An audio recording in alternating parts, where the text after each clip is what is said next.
how will the frictional force acts on a rough surface and smooth surfaces. For this, one more small activity. So just you have to set an inclined plane on the floor. Suppose you take this is a floor. On that floor, you just make it an inclined plane with a cardboard.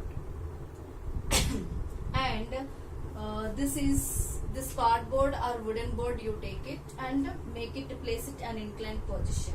Now you take a small ball and on this inclined plane you just mark it where you are dropping that ball. So somewhere here I took that A, and from this point, if I'm dropping this, if I leave that ball on this inclined plane and on the floor, it falls, it goes down, moves down, and it goes on the floor. How much distance the ball covers, you note down. So suppose the ball comes up to here. The ball comes up to here. Now measure the distance. Now you measure the distance from here to here and you note down. Next, in the second case, here whatever the floor is there, on that floor, you just cover with a cloth, a cotton cloth. Without wrinkleness, just you cover the cloth. Any cloth, just you cover it. And again take the ball and you drop the ball again from the point of A. And in the case 2, you just observe how much distance that the ball covers. In the second situation, when you drop this ball, it rolls down and it covers a less distance. It covers a less distance. Initially, it covers more distance from here to here, but in the situation 2, it covers less distance. Why? Here earlier, the floor is somewhat smooth, so that's why the ball rolls more distance.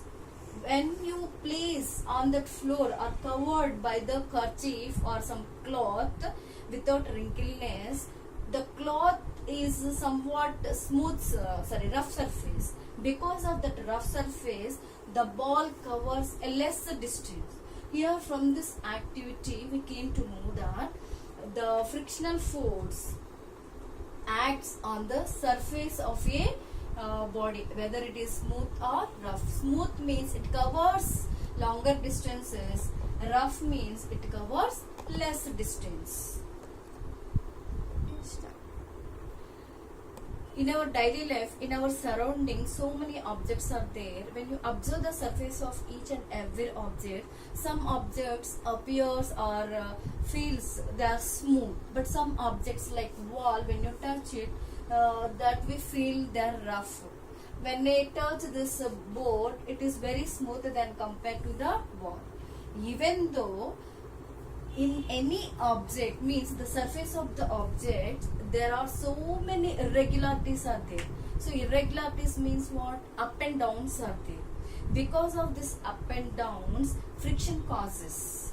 Friction causes. When you take the smooth surface, on this smooth surface, the irregularities up and downs are less. So that's why the object moves smoothly.